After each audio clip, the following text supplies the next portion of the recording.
The Mystic Codex, Secrets of Occult Power Revealed, Part 1. By Ambrosius Holloway. The flicker of lamplight danced across ancient texts, their cracked leather covers adorned with intricate symbols, lotuses, serpents, and stars. This was no ordinary book.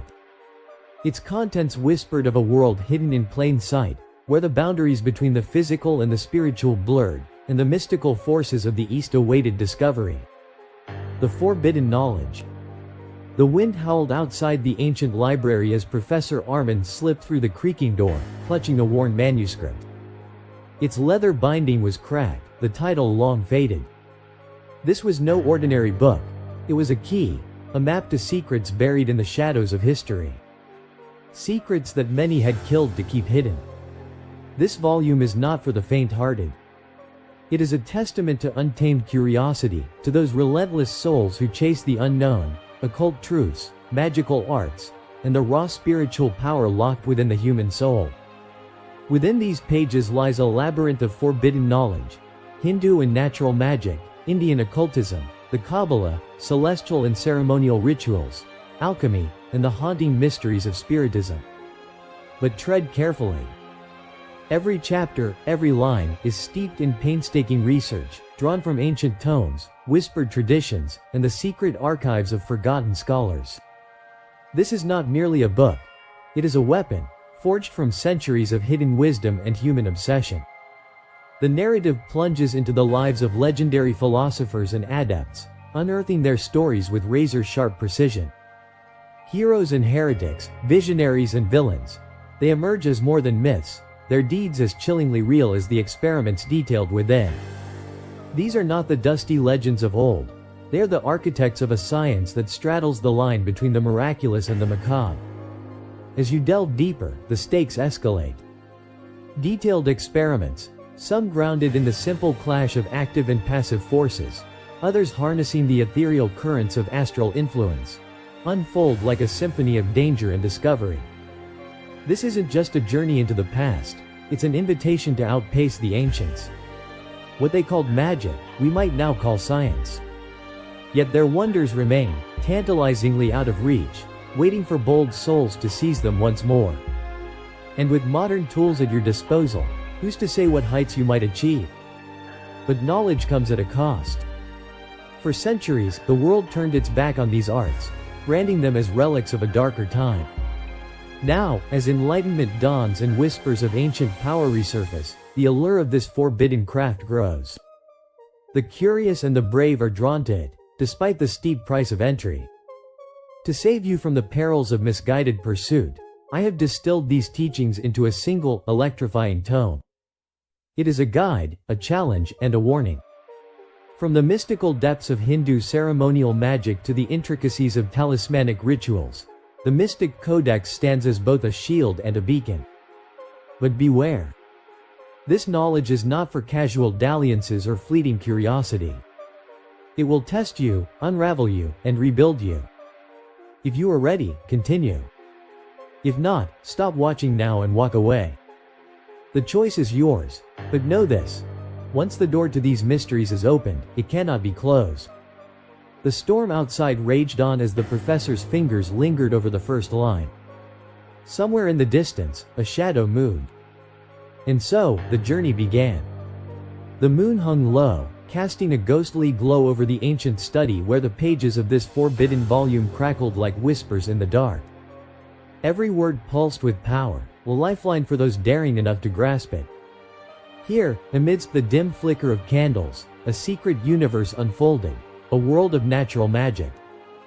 Through it all, the narrative fights to reclaim the term, magic, from the shadows of misunderstanding. Magic, it asserts, is not malevolent trickery but the pursuit of wisdom and the mastery of spiritual truths. The final pages leave us breathless, connecting the dots between miracles and faith, between the ancient wisdom of the Magi and the modern seeker's path. Magic is wisdom, the text declares, and wisdom begins in the soul. It challenges the viewer to step beyond the mundane, to embrace a world where the boundaries between science, spirituality, and the supernatural blur. For centuries, philosophers, astrologers, and skeptics have debated the influence of the stars. Could their positions at the moment of birth shape a person's passions, virtues, or fate? Could their movements predict the twists of a life, marriage, sickness, triumph, or disaster? These questions have haunted scholars and mystics alike, and now, in this video, they demand answers. But here's the twist. While the stars may foretell events, they do not command them. Man and woman, endowed with free will, remain the architects of their destiny. This ancient truth, veiled in mystery and obscured by superstition, forms the heart of the narrative, a revelation that sets the stage for a thrilling exploration of astrology and the soul. The video dives headlong into the human condition, declaring man a microcosm of the universe. Each soul, it argues, is a reflection of the divine, carrying within it the echo of creation itself. This celestial connection makes humanity both extraordinary and perilous, for the same stars that illuminate can also deceive. The key is understanding the balance. Stars do not incite evil, rather, they mirror the inclinations already within us. The ancient adage, "Stars rule men, but a wise man rules the stars," takes on new meaning. The stars may chart the heavens, but the soul charts its destiny. Your battle is not against the stars but within yourself. Will you master your inclinations, or let them master you? The stage is set. The mysteries of the universe await, their secrets locked in the celestial dance above and the hidden depths within. The choice to uncover them, and the courage to face the truth, rests with you. The stars are watching. Are you ready? The stars as signs, not masters. The stars hold no dominion over human choices. They do not sow sickness, nor do they incite betrayal or disaster. Instead, they are markers, silent witnesses to the tides of history. Through their revolutions and alignments, they foretell great upheavals, deaths of kings, the fall of empires, and natural calamities. But these celestial patterns are not causes, they are signs, woven into the fabric of providence. The call to action. As the lantern dimmed, the air thickened with anticipation. The stars outside pulsed faintly, as though acknowledging the truth laid bare within the room. The scholar stepped back, his figure silhouetted against the celestial display. "To those who seek the truth," he said, his voice barely audible, "the path is open. But tread carefully. What you discover may change you forever." And with that, the scene faded to silence, leaving the stars to keep their secrets, or reveal them to the worthy. The storm raged as the ancient parchment was unrolled, its ink glinting like black fire under the flickering candlelight. The words leapt from the page, urgent, commanding, as though the author had written them for this moment, for you. "You are remembered, O mortal soul, and admonished for your Creator's glory, and for your own." The air thickened, and shadows danced on the walls, whispering truths that couldn't be ignored. Responsibility. Duty. Consequence. These were not just words, they were weights, scales tipping between life and eternity. "Hear this now," the parchment demanded.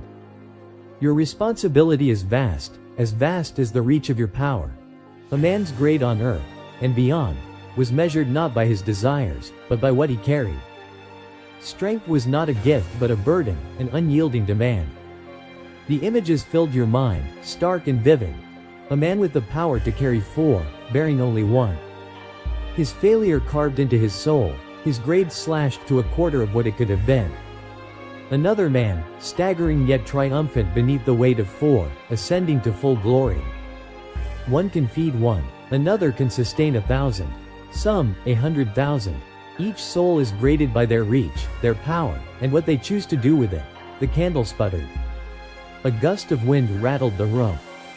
The words on the parchment seemed to darken, deepen, as though infused with a hidden force. The stakes were rising. Failure wasn't merely personal. It spilled outward like blood in water, staining nations, cities, entire hamlets. The debts weren't just of flesh and gold but of spirit, debts that demanded reckoning. "Judge yourself," the parchment urged, "not by comfort but by the poverty and darkness of those around you. The crime and suffering of your people marked the extent of your responsibility." A sudden twist. Death wasn't an escape.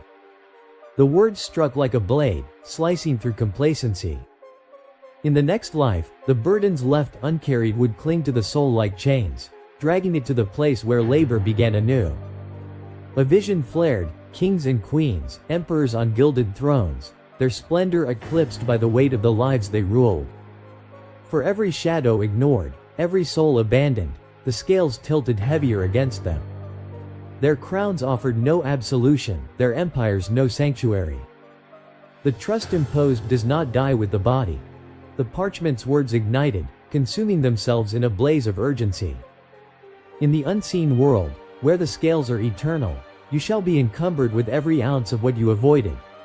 The last sentence burned into the air, leaving nothing but silence, and the chilling weight of your own reflection. What debts would follow you into the void?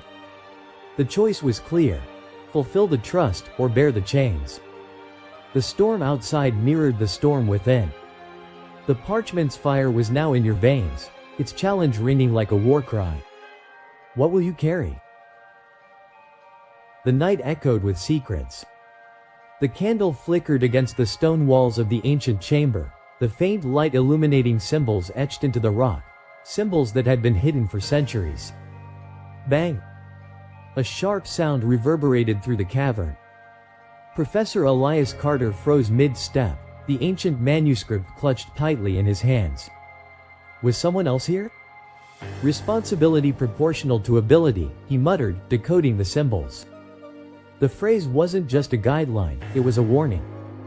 One misstep, one ignored truth, and the consequences could ripple across centuries. He traced a trembling finger over the next inscription. It spoke of rulers and their dominions, of chaos unleashed when leaders abandoned their duties. The words seemed to hum, alive with an energy that made the hair on his arms stand on end. Behind him, shadows shifted. He wasn't alone. Chaos in the shadows. Elsewhere, in the heart of Cairo's bustling streets, Agent Nadia Al-Farouk sifted through the charred remnants of a temple library. A single artifact survived the blaze, a golden tablet marked with the same cryptic phrase, equality in effort. Her radio crackled. Al-Farouk, we've got movement near the dig site, a voice said. I'm not leaving without answers, she shot back, pocketing the artifact. A scream echoed in the distance. She bolted toward it, her mind racing. The tablet spoke of spiritual debts, of leaders chained to the chaos they sowed. How did this connect to the recent political unrest and the mysterious disappearances? The answer lay somewhere between the sacred and the profane. A deadly puzzle. On a remote island cloaked in mist, Father Gabriel knelt before an altar, the musty smell of parchment filling the air. The text he read seemed to twist and morph under his gaze. Align your actions with belief, or hypocrisy shall bind you in eternal stasis. He recoiled as the meaning hit him like a thunderbolt. Around him, the villagers murmured prayers, unaware of the darkness creeping into their hearts, their lies and gossip weaving a spiritual disease that threatened to tear their community apart. Father, what does it mean? A young boy asked, his eyes wide with fear. Gabriel hesitated. It means judgment is coming, not just for us, but for our leaders. For the world. The ground shook violently, knocking over the altar. The villagers screamed as Gabriel's gaze darted toward the horizon. Was it an earthquake, or something far worse? A race against time. Across the globe, disparate threads pulled together like an intricate tapestry. A scientist in Berlin studied the dissolution of salt in water, its properties eerily mirroring a passage on spiritual ascension. A historian in Kyoto uncovered a scroll describing how humanity's vices marked not just individuals, but cities, states, even generations. And in an underground bunker, an antagonist monitored it all, their hands tapping a sequence into a terminal. Spiritual disease, they murmured, eyes cold. Let's see how humanity fares when faced with its reflection. The screen lit up, a countdown ticking down. 10 seconds. 9. 8. The final revelation. Elias Carter's heart thundered as he pieced the final clue together. The divinity's magnitude, he whispered. Symbols teaching humanity, salt dissolving in water, bodies dissolving into spirit. His gaze turned skyward, where a celestial phenomenon began to unfold. In every corner of the globe, Humanity watched in stunned silence as the stars seemed to rearrange themselves, forming ancient symbols of responsibility, community, and spiritual balance. But not everyone saw the message as a call to redemption. For some, it was a declaration of war. Elias sprinted from the chamber, Nadia raced through the streets of Cairo, and Father Gabriel braced himself on the trembling island. They were united by one question: could they stop the unraveling of the spiritual order? Or was humanity doomed to face the chaos it had created? The answer hung in the balance, waiting to be uncovered before the final sands ran out. Tick. Tock.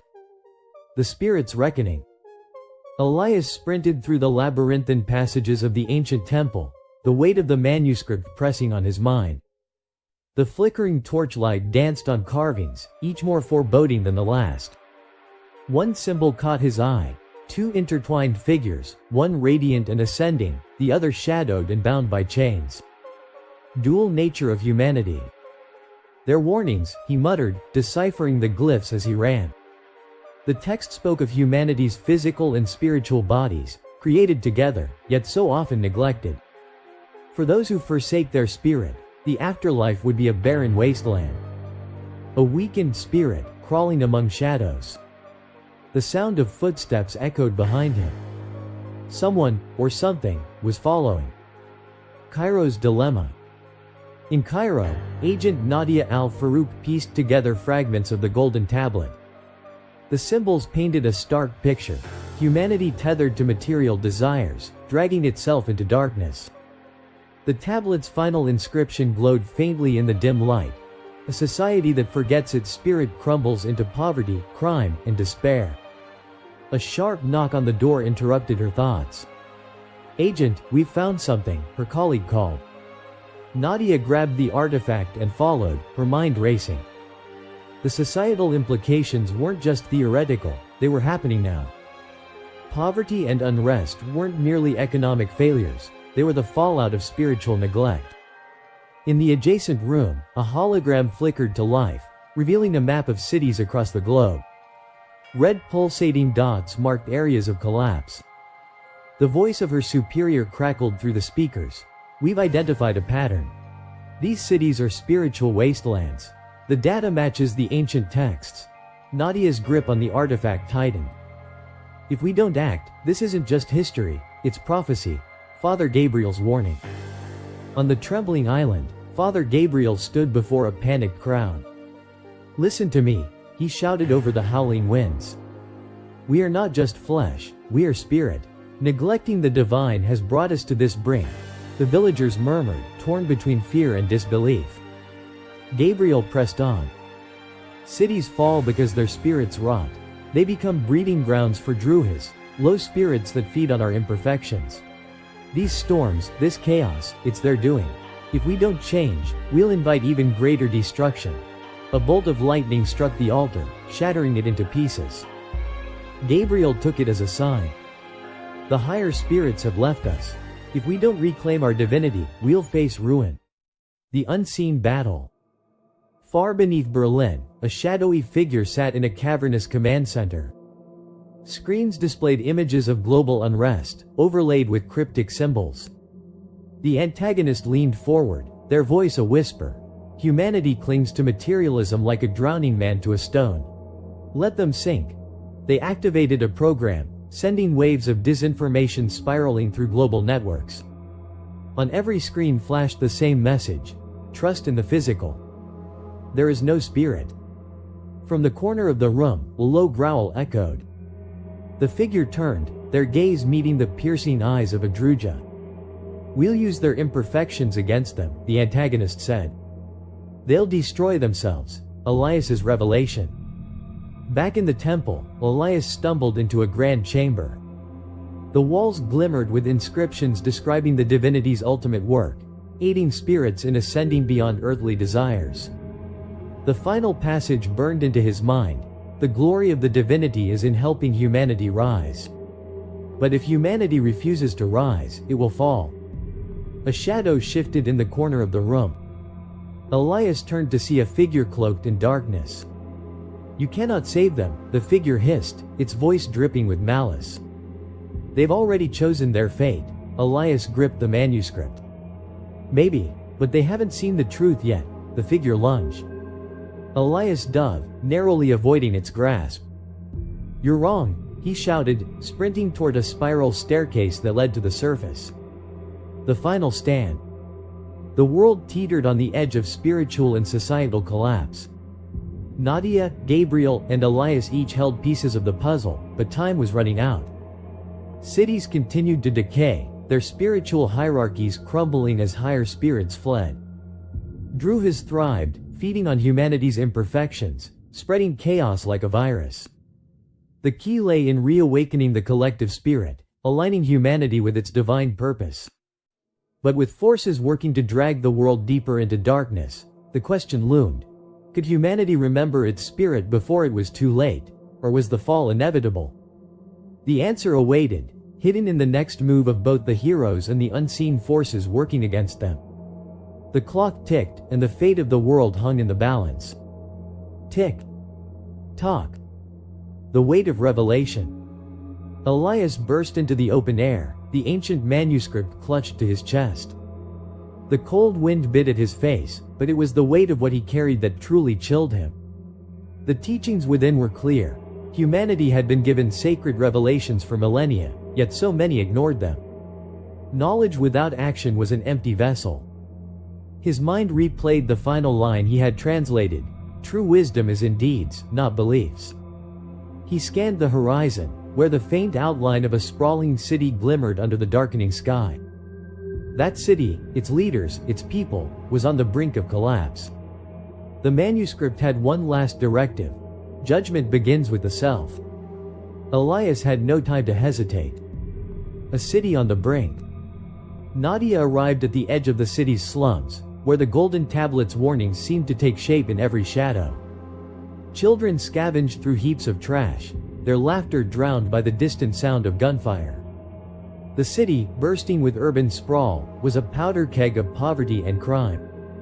Her earpiece crackled. "Agent Al-Farouk, are you seeing this?" "I see it," she replied grimly, her eyes fixed on a crumbling tenement building.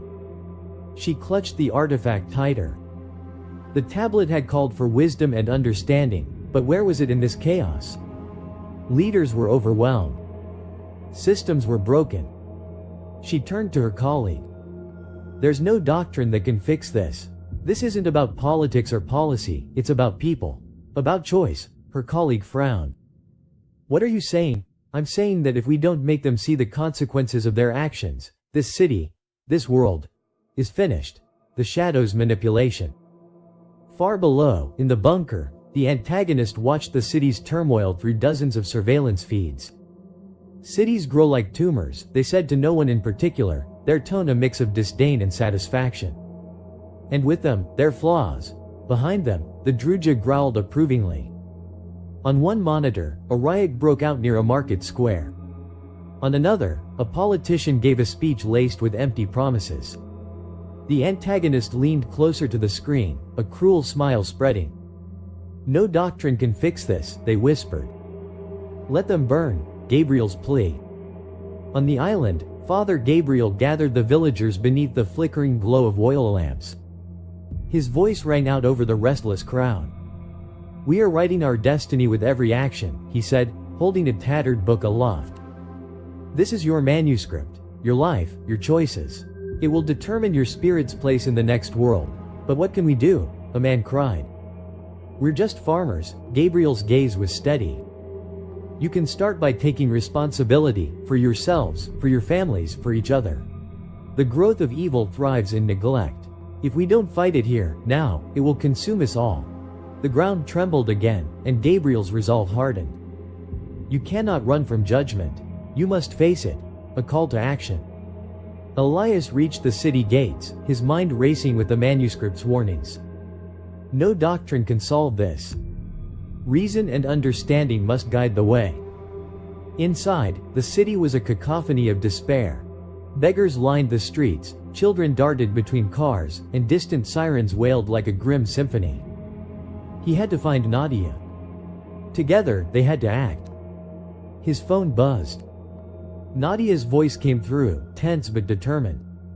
Elias, the city is worse than we thought. Crimes exploding, poverty's suffocating the streets. But I've got an idea. What kind of idea? Not a policy, not a system. Something bigger. Meet me at the square. The square's showdown. At the city's central square, Elias found Nadia standing on the steps of a dilapidated courthouse. A crowd had gathered, angry, restless, hopeless. Nadia raised the golden tablet high, its surface catching the last rays of the setting sun. "This tablet," she shouted, her voice cutting through the din, "says that every choice you make writes your story. Every action shapes not just your life, but your community, your city, your world." The crowd murmured, doubtful. Elias stepped forward, holding up the manuscript. "And every failure to act, to take responsibility, invites destruction." A voice from the crowd jeered. "What do you know? You're just scholars." Nadia's eyes blazed. "We know that if you don't change, this city will fall. Not from war or famine, but from within. You've seen it happening." Behind them, unseen by the crowd, shadows moved. Drew his gathering, feeding on the despair. Elias whispered to Nadia, "We need to push harder. They're here." A revelation in the darkness. The antagonist watched from their bunker, eyes narrowing as the scene unfolded. "They think they can turn this around with words," they sneered. But the Druhas are already feasting. Suddenly, the monitors flickered. The antagonist frowned, reaching for a control panel. "What's this?" The screens began to display ancient symbols, the same ones Elias and Nadia carried. A voice, deep and resonant, filled the room. Reason and understanding. Revelation and responsibility. The Druja growled, retreating. The antagonist's smirk faltered. "Impossible," the turning point. At the square, the crowd grew silent as the air seemed to shimmer with unseen energy. Nadia lowered the tablet. "This is your moment. Take responsibility. Align your actions with what you know is right. Or let the darkness win." Elias stepped forward, his voice firm. "The choice is yours, but choose now. Time is running out." The crowd hesitated. Then, a lone figure stepped forward, followed by another, and another. Together, they began to chant, a low hum of resolve that grew louder, stronger. Above them, the stars seemed to burn brighter, as if the heavens themselves were watching. The tide was turning, but the battle was far from over. The Manifesto of Truth. The square erupted with an electric tension as Elias and Nadia stood before the growing crowd. In Elias's hands, the manuscript, the Book of Knowledge, seemed to radiate an unseen light, its words pulsing with urgency. He raised it high, his voice ringing out like a clarion call. "This is not a time for empty rituals," Elias declared, his voice cutting through the murmurs. "No prayer, no confession, no hollow chant will save us now. The Book of Knowledge demands action, selfless, righteous, and true."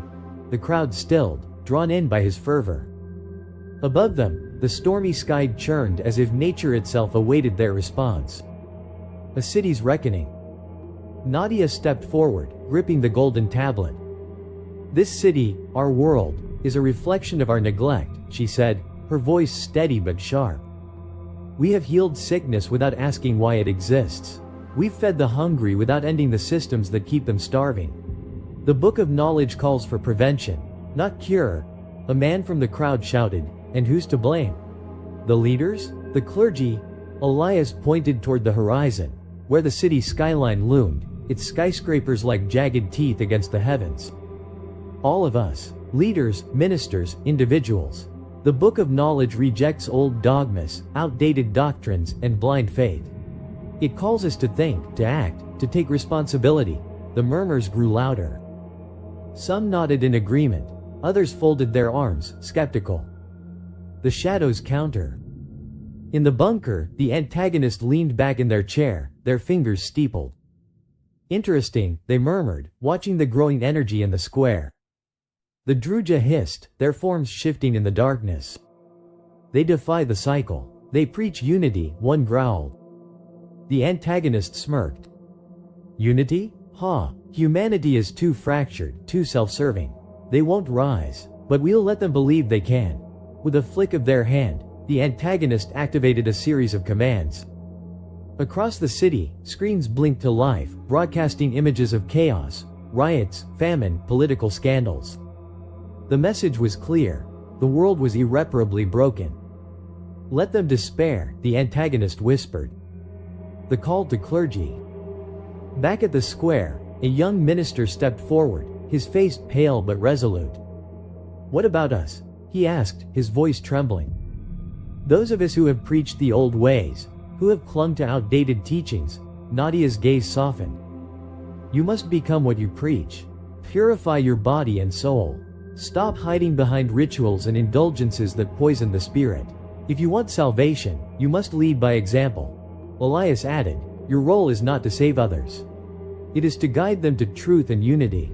There is no automatic elevation for titles or prayers. Only through good works and moral integrity will you rise. The minister nodded, stepping back into the crowd. Sacred mysteries revealed. A hush fell over the square as Elias opened the manuscript, his fingers trembling. The text inside seemed to glow, its ancient script shifting before his eyes. For those who seek the light, he read aloud, know this: your deeds, words, and actions are etched into your soul. They determine your destiny, shaping your path in this life and the next. He closed the book, his voice heavy with urgency. This wisdom is not for the faint of heart. It is for the enlightened, for those who dare to engage with deeper truths. It is a call to build a universal brotherhood, based not on rituals, but on good works and unity. The unity of truth. The crowd began to stir, their fear giving way to a cautious hope. Nadia seized the moment. This is more than a religion, it's a movement, she said. A universal truth that transcends beliefs and welcomes skeptics. It's not about faith, it's about righteousness. About unity. Above them, the storm clouds began to part, a single beam of sunlight piercing through. It illuminated the square, casting long shadows that stretched toward the city's darkest corners. Elias and Nadia stood together, the manuscript and tablet symbols of a new beginning. The Book of Knowledge demands we reject the traditions that have failed us and embrace a future built on truth and moral integrity, Elias said. It is a challenge to all of humanity. Will we rise, or will we fall? The final test. But as hope began to spread, a deep, resonant sound echoed through the square. The air grew thick, the temperature dropping suddenly. Shadows stretched unnaturally, and the crowd gasped as figures emerged. Druhas, feeding on fear and doubt. Nadia tightened her grip on the tablet. They're here, she whispered to Elias. Elias nodded, his eyes narrowing. Then this is the test. The antagonist's voice crackled over nearby speakers, low and mocking. Humanity cannot change. You'll fail, just as you always have. Elias stepped forward, raising the manuscript. We won't fail, he shouted. Because this time, we choose truth. We choose unity. And we will fight for it. The crowd roared in agreement, their voices rising above the shadows. The battle had begun, not just for the city, but for humanity's soul. Tick. Tock. The awakening of faith. The night buzzed with an almost tangible energy as Elias and Nadia stood before the ancient temple's ruins, their shadows dancing under the flickering torchlight. In Elias's hands, the text of transformation, a manifesto for a new era, seemed to pulse with life. He raised it high, his voice cutting through the tense silence. Faith without action is a hollow shell, Elias declared, his words ringing like thunder. The days of wealth-hoarding clergy and empty rituals are over. The new religion demands more from us, more from humanity. The crowd that had gathered murmured uneasily. These were not mere words, they were a call to arms against complacency, greed, and false piety. The shadows of the clergy. Far from the temple, in a gilded cathedral surrounded by opulence, a bishop reclined in his velvet chair. A servant poured wine as the bishop chuckled over the evening's earnings from the offering plates. Humility, he muttered with disdain. A fine word for the poor to cling to. Outside, a crowd began to gather, stirred by whispers of the new teachings. Among them were the poor, the addicted, the outcast, the very souls the clergy had ignored. The cathedral doors creaked open, and the bishop's laughter ceased. A shadow fell across his face as the air grew cold. From the farthest corner of the room came a voice, low and resonant. The dead see your works, Bishop. And they are not pleased, a faith of action. At the temple ruins, Nadia took a step forward, the golden tablet in her hands gleaming in the torchlight. This is not a call for flattery or prayers, she said, her voice calm but unyielding. The new religion is not about words. It is about sacrifice, about service, about turning every possession, every ounce of strength, toward eradicating poverty, crime, and selfishness. A man in the crowd shouted, "And what do we do with our churches? Our sacred spaces?" Elias answered without hesitation. "Repurpose them. Turn them into sanctuaries, not for prayer, but for action. Fill them with food for the hungry, tools for the needy, and shelter for the destitute. Let every house of worship become a house of service." The crowd erupted in whispers. For some, the words were a revelation. For others, they were blasphemy. The truth of the spirit world. In the cathedral's vast hall, the bishop now stood trembling. The shadows had deepened, and figures began to emerge, spirits, their translucent forms etched with the pain of lives forgotten and promises broken. "You preach lies," one spirit said, its voice cold and steady. "You promise salvation while ignoring suffering. The afterlife is no kingdom for the greedy. Your deeds will bind you here, among the living, as a witness to your own failures." The bishop fell to his knees, his ornate robes pooling around him. "What must I do?" he whispered. The spirits were silent. His answer lay in the echoes of the words from the square: sacrifice, service, action, the repurposing of worship. As dawn broke over the temple, Elias and Nadia led the first wave of volunteers into the ruins. What had once been an altar of offerings was now a table piled high with bread, medicines, and blankets. "The new religion is not for passive listeners," Nadia declared. "It is for county workers, for those willing to lift each other, to act as one body seeking the divine in their deeds." An elderly woman stepped forward, placing a loaf of bread on the table. "And the clergy?" she asked softly. Elias smiled faintly. "They are welcome, but they will not lead. Their words mean nothing without action. They will either join us in humility, or they will be left behind." A prophecy fulfilled. Far away, in hidden chambers and forgotten places, the message of the new religion spread like wildfire. Communities began to rise, small at first, but fierce in their purpose. They rejected the gilded halls of tradition, choosing instead the open spaces of collaboration and service. The antagonist, watching from their lair, seethed as the movement grew. "They think they can change the world," they muttered, slamming a fist on the table. "They don't realize the cost of revolution." But the spirits watched, unseen by most, and smiled. "This generation," one whispered, "will see the turning of the tide, a faith reborn." In the square, Elias stood before a crowd that had doubled in size. The torchlight flickered against the manuscript, its final lines etched in glowing letters. "This is your moment. Reject the old ways. Sacrifice for the greater good. Seek the divine within yourself and your neighbor. Together, you will build a new world." The crowd roared in agreement, their voices shaking the very foundation of the city. This was not just a movement, it was a revolution of the spirit. Above them, the first rays of sunlight pierced the clouds, illuminating the path ahead. Humanity's choice was clear: live by action, selflessness, and unity, or continue in darkness. The age of passive faith was over. The age of the new religion had begun. Tick. Tock. The decree unfolds. The wind whispered through the city's narrow streets as Elias held the manuscript high. Its pages shimmered with an otherworldly glow, casting faint reflections on the faces of the crowd gathered below. His voice carried over the murmurs, firm and unyielding. "We have entered a new age," Elias proclaimed. "Gone are the days of ancient gods and rigid doctrines dictating our every step. Divine wisdom no longer commands as a parent, but stands as an elder brother, guiding, not controlling." The crowd, a mix of skeptics and believers, leaned in closer. The promise of freedom hung in the air, tantalizing yet heavy with responsibility. The weight of freedom. Nadia stepped beside Elias, her golden tablet catching the light of the rising sun. "But freedom is not without cost," she said, her voice steady. "We are no longer bound by saviors or scriptures, yet this liberty comes with greater accountability. To the divine essence within us, to each other, to the world we shape with our actions." A young man in the crowd shouted, "And what of those who abuse this freedom?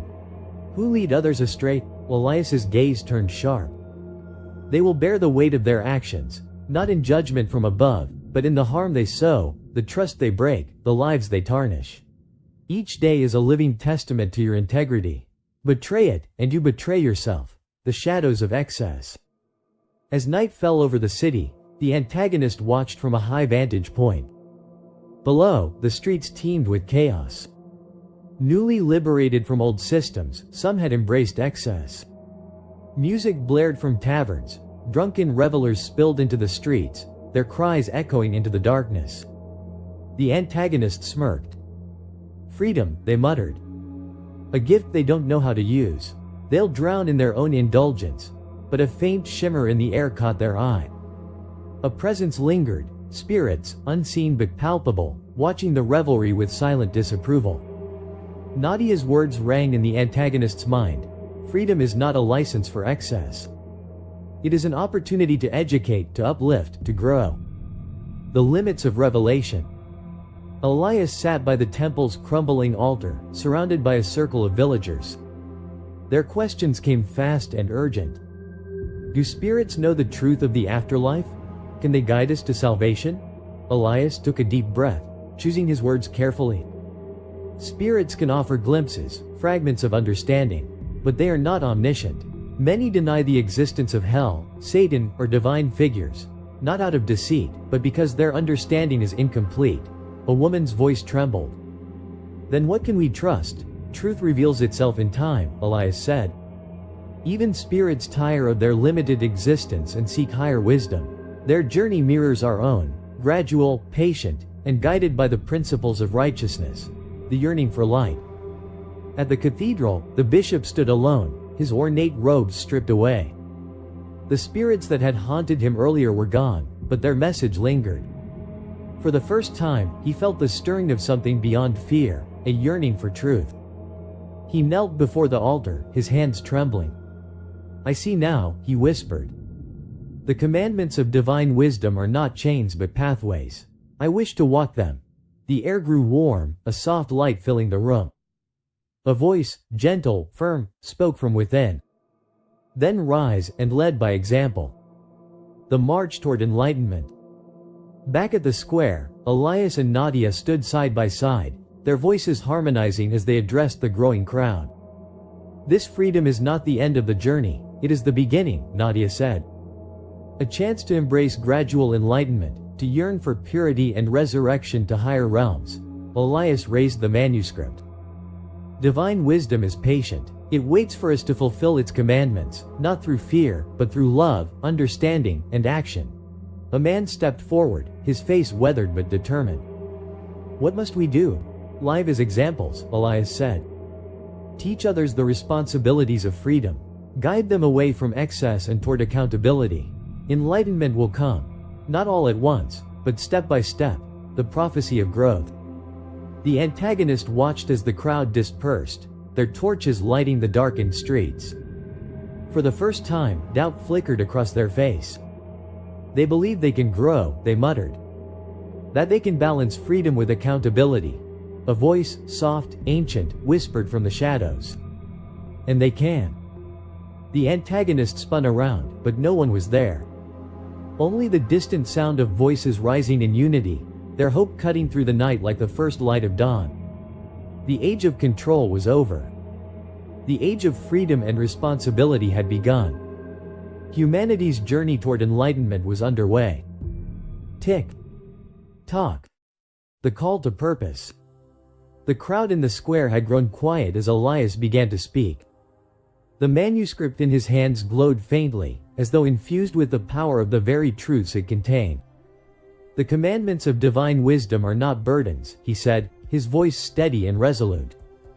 "They are keys, keys to a life of love, service, and harmony. Love not only divine wisdom above all but also your neighbor as yourself. Serve others selflessly with your strength, your knowledge, your very being.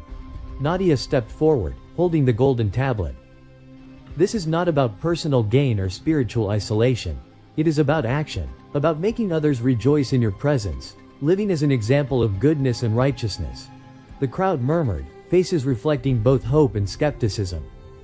The fallacy of asceticism. A cloaked figure stepped forward, their voice laced with doubt. And what of those who withdraw from the world? They asked. The holy men and women who seek purity through prayer and solitude. Are they not righteous? Elias's gaze turned sharp. No, he said firmly. To shut oneself away in convents, nunneries, or forests is to imprison the mind and soul. It is a denial of life's higher purpose. Humanity was not created to isolate itself in pursuit of self-purification. Nadia's voice rang out. What good is purity if it serves only yourself? Divine wisdom judges the value of our lives not by how we withdraw from the world, but by how we uplift it. Feeding the hungry, educating the unlearned, alleviating suffering. These are the prayers that matter. The danger of spiritual bondage. In the shadow of a distant cathedral, the antagonist watched the scene unfold, their face darkened with anger. Beside them, faint figures flickered, Druhas, their twisted forms writhing as they fed on the crowd's doubts and fears. They think they can escape us, the antagonist murmured. That they can reject isolation without succumbing to chaos, one of the Druhas growled. Those who isolate themselves are ours. Their self-centered practices bind them to us in the afterlife. They become fuel for our darkness, the antagonist smirked. And those who act, they will falter. Humanity always does. But in the square, the energy had shifted. The crowd, stirred by Elias and Nadia's words, seemed to burn with a new resolve. Faith in action. Elias turned to the crowd, his voice rising. True faith is not found in extremes. It is not in the excesses of indulgence or the rigid confines of asceticism. It is found in action, in fidelity to the principles of divine wisdom, even as we cast off the chains of outdated doctrines. A woman in the crowd raised her hand. But how do we begin? Nadia smiled gently. Begin by rejecting discord, seek inner harmony, avoid the conflicting voices of darkness that thrive on chaos and division. Choose to be a force for good, not for yourself, but for the collective, the path forward.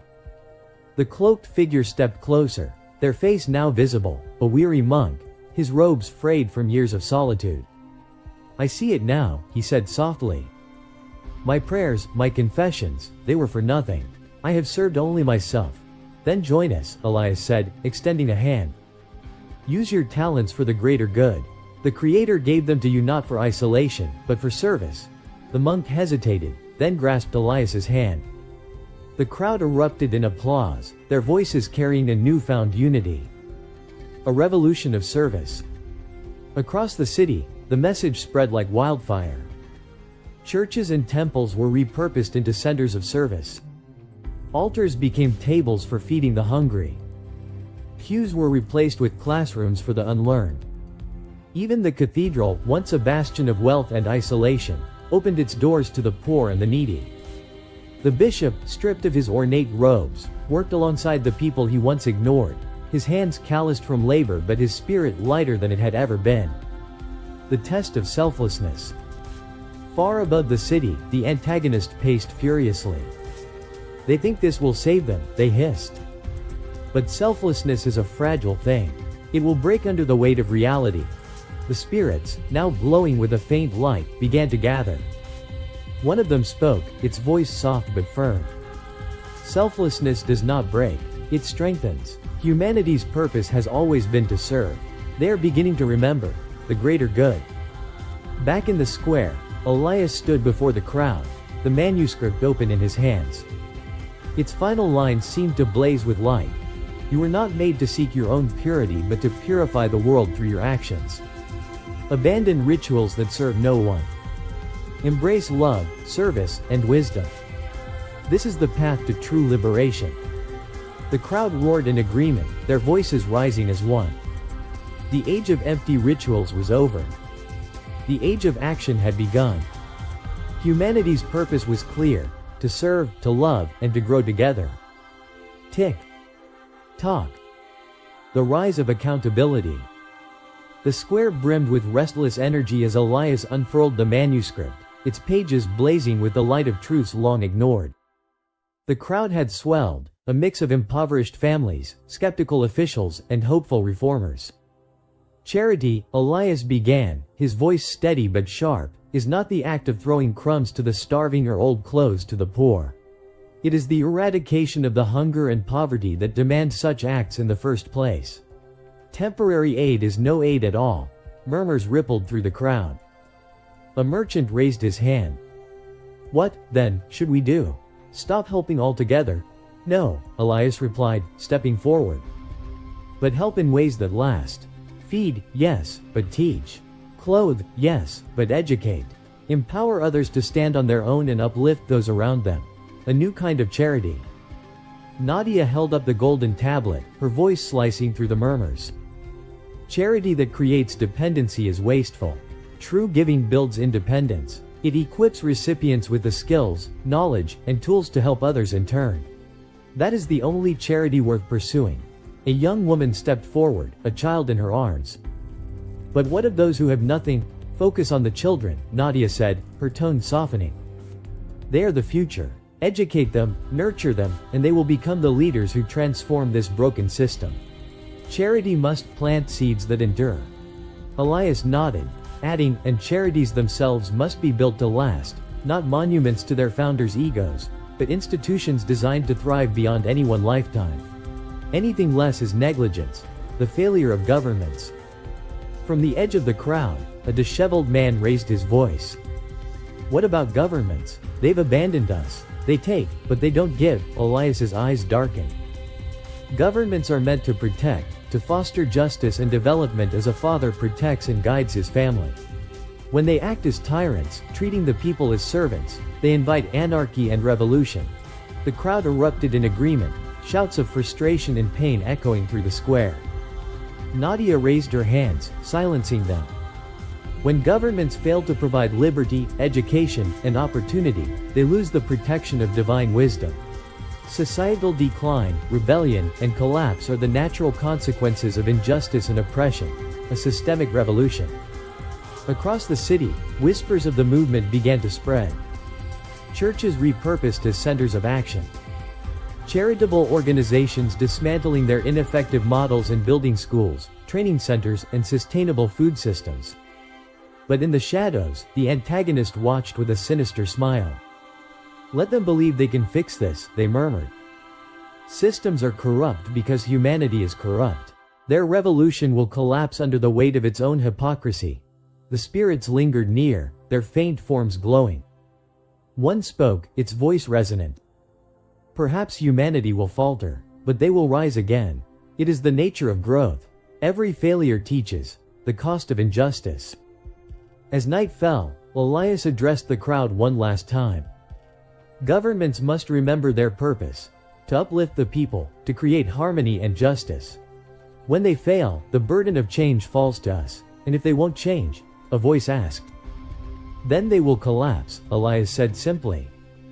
Divine wisdom does not protect oppressors. Societal decay is their legacy, shared responsibility. Nadia added, but make no mistake, this is not only about leaders. Councils, advisors, and citizens all share responsibility. When we allow corruption to thrive, when we ignore the suffering of our neighbors, we are complicit in the injustice. The crowd stilled, the weight of her words sinking in. The vision of a new society. Elias raised the manuscript high, his voice booming. Charity and governance must be rooted in wisdom, justice, and harmony. They must focus not on temporary solutions, but on systemic change. The age of superficial kindness and selfish governance is over. The age of responsibility begins now. The crowd erupted in cheers, their voices echoing into the night. The turning point. In the distance, the city's leaders gathered in shadowed chambers. The roar of the crowd reached their ears, and for the first time, doubt crept into their hearts. This movement will not stop, one said nervously. Another sneered. They are dreamers. Let them dream. The world is too broken to fix. But outside, the crowd surged with purpose, their voices rising as one. For the first time in generations, hope burned brighter than despair. The age of transformation had begun. Tick. Tock.